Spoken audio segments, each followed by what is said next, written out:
भारतीय जनता पार्टीच्या वतीने आज शनिवार 2 ऑगस्ट रोजी पालकमंत्री मेघना दीदी बोर्डीकर यांच्या अध्यक्षतेखाली महत्त्वपूर्ण बैठकीत अनेकांनी पक्षप्रवेश केला असून भाजपाचे नेते व माजी आमदार सुरेश वरपुडकर व माजी आमदार रामप्रसाद बोर्डीकर यांच्या उपस्थितीत पक्षप्रवेश परभणी जिल्ह्यातील काँग्रेस व राष्ट्रवादी पक्षाच्या कार्यकर्त्यांनी भाजपामध्ये पक्षप्रवेश केला।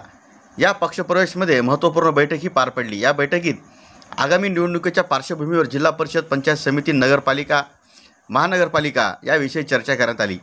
यावेळी पालकमंत्री मेघना दीदी बोर्डीकर म्हणाल्या की परभणी जिल्हा भाजपमय करू आणि संभाजीनगर ते परभणी दुहेरीकरण लोहमार्गासाठी निधी उपलब्ध केला आहे। या लोहमार्गाचा फायदा शेतकरी, व्यापारी व अनेकांना मोठ्या प्रमाणात होणार आहे, अशी माहिती मेघना दीदी बोर्डीकर यांनी माध्यमांशी बोलताना दिली आहे। या बैठकीत माजी आमदार सुरेश वरपुडकर, माजी आमदार रामप्रसाद बोर्डीकर, हिंगोलीचे भाजपाचे माजी जिल्हाध्यक्ष व माजी आमदार रामराव वडकुते, विठ्ठल रबदडे मामा, ग्रामीण जिल्हाध्यक्ष सुरेश भुमरे, महानगर जिल्हाध्यक्ष शिवाजी भरोसे, प्रेरणाताई वरपुडकर, महिला आघाडीच्या नेत्या संगीता चौधरी, जिंतूर तालुका अध्यक्षा संगीता जाधव आदी मान्यवर उपस्थित होते। या बैठकीचे सूत्रसंचालन रंगनाथ सोळंकी यांनी केले तर आभार सुरेश भुमरे यांनी मानले आहेत। यावेळी भारतीय जनता पार्टीचे पदाधिकारी व कार्यकर्ते मोठ्या संख्येने उपस्थित होते। आज भारतीय जनता पार्टीच्या नवीन कार्यकारिणीच्या पदग्रहण समारंभ होता।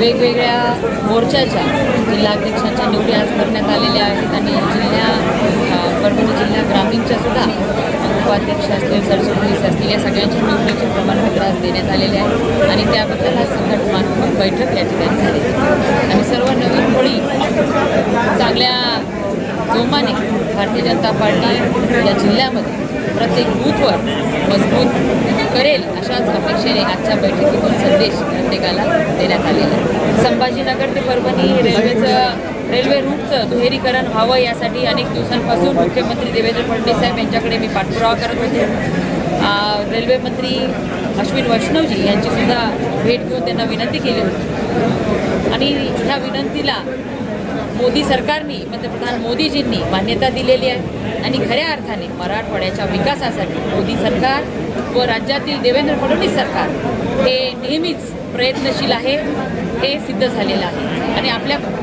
ते छत्रपती संभाजीनगर या दुहेरीकरणासाठी 2190 कोटी रुपयाचा निधी मंजूर झालेला आहे। 177 किलोमीटरची ही दुहेरी लाईन आहे आणि त्यामुळे गाड्यांची संख्या वाढणार आहे।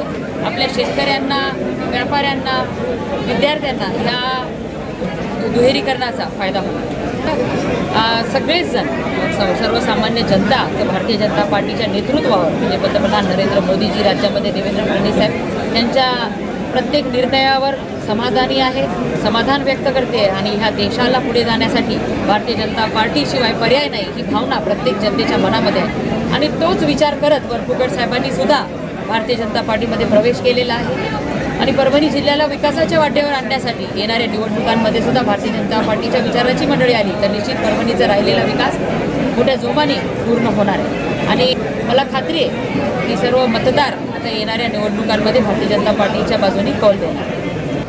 पण अमृत रेल्वे स्टेशन्स ही योजना मोदीजींच्या नेतृत्वामध्ये आपल्या देशामध्ये आली। 500च्या वरती स्टेशन्सचा कायापालट करण्यासाठी ती योजना आहे। आपल्या जिल्ह्यातसुद्धा सेलू, परभणी, पूर्णा हे रेल्वे स्टेशन त्याच्यामध्ये अमृत स्टेशन्समध्ये घेतण्यात आलेले आहेत। कामसुद्धा चालू आहे पण धीम्या गतीने चालू आहे तर आम्ही त्याच्यासाठी प्रशासनाला वेळोवेळी सूचना करत आहोत आणि लवकरच चांगल्या पद्धतीने हे रेल्वे स्टेशन उभे राहतील।